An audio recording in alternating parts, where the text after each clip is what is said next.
Hello students, this is Reva Srivastava and welcome back in the class 11 subject political science chapter first। Chapter का नाम है constitution why and how.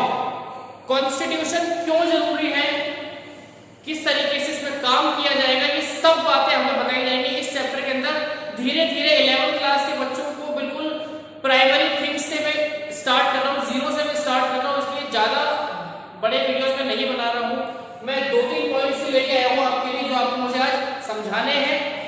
उसके पीछे कारण यह है कि बड़े बड़े वीडियो से बच्चे बोर हो जाते हैं, तो छोटे वीडियोस पे काम करेंगे। चलिए, मैं आपका टाइम बिल्कुल वेस्ट नहीं करूंगा और बिना टाइम वेस्ट करे मैं आपको बताना चाहूंगा कि कॉन्स्टिट्यूशन क्या होता है।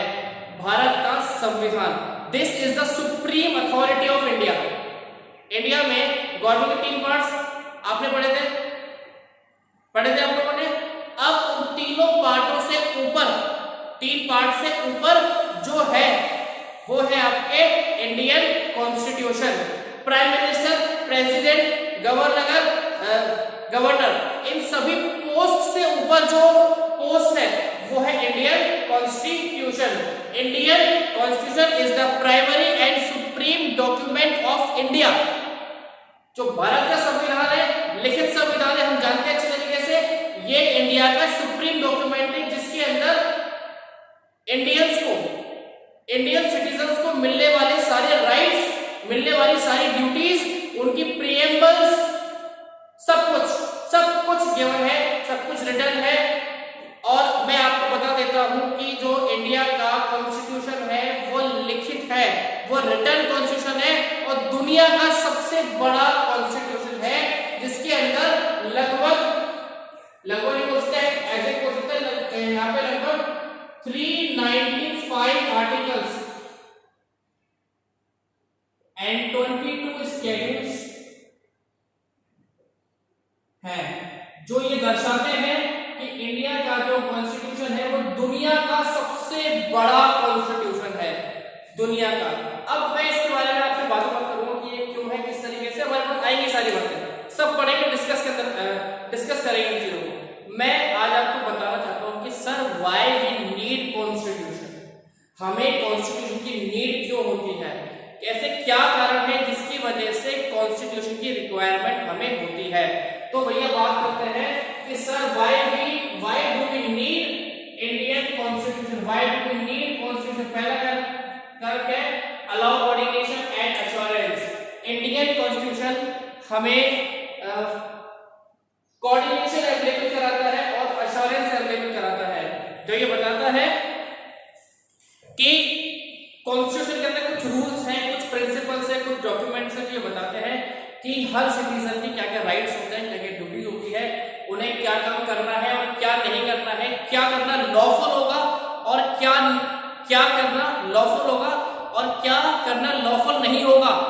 ऐसे कौन से काम है जो गलत होंगे और कौन से काम सही होंगे।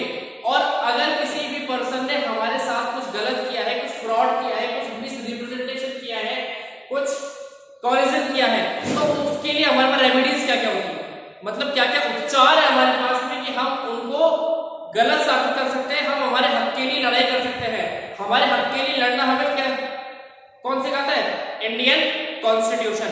ये बताता है कि कौन कौन से हमारे राइट्स हैं, हम क्या क्या कर सकते हैं, क्या क्या नहीं कर सकते हैं, और जो हम कर सकते हैं अगर उन्हें कोई रोकता है, जो हम कर सकते हैं अगर उन्हें कोई रोकता है, तो हमारे पास क्या क्या हमारी पावर्स है, जिसकी वजह से हम जस्टिस को रिसीव कर सकते हैं, हम न्याय प्राप्त कर सकते हैं। समझे आप लोग। इसीलिए ये क्या बताता है कि कोऑर्डिनेशन किस तरीके से होगा और क्या क्या हमारे एश्योरेंस है, हमारे एश्योरेंस क्या क्या है, मतलब किन चीजों को लेकर हम लोग आश्वस्त है पूरी तरीके से कि हमारे से गलत नहीं होगा, कौन सा धर्म हमको मानना है, कौन सा धर्म हमको नहीं मानना है, ये हमारी इच्छा पर डिपेंड करता है। देखो धर्म, रिलीजियन जो होता है ना, ये हमें ऑन बर्थ मिलता है। कैसे मिलता है? ऑन बर्थ मिलता है।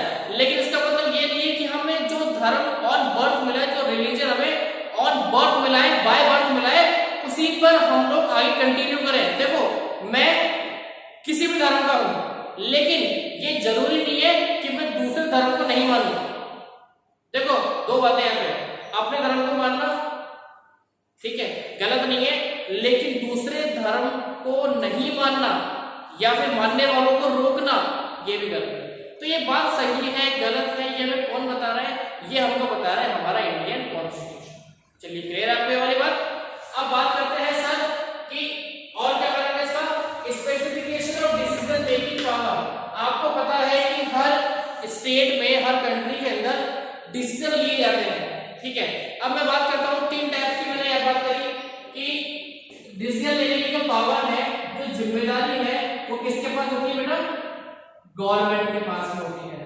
मैं अगर फर्स्ट सिस्टम की बात करूं, मोनार्की की बात करूं, तो मोनार्की के अंदर डिसीजन कौन लेगा? किंग लेगा सर, राजा लेगा। डिक्टेटरशिप के अंदर कौन लेगा? डिक्टेटर लेगा। लेकिन हम कहां पे रहते हैं? हम रहते हैं भैया डेमोक्रेसी के अंदर, कोई डिक्टेटरशिप नहीं है हमारे यहाँ पे। डेमोक्रेसी कौन लेगा? हम, वी आर द पीपल्स, हम वी आर द पीपल्स वहां पे डिसीजन लेने के लिए इंडिपेंडेंट है।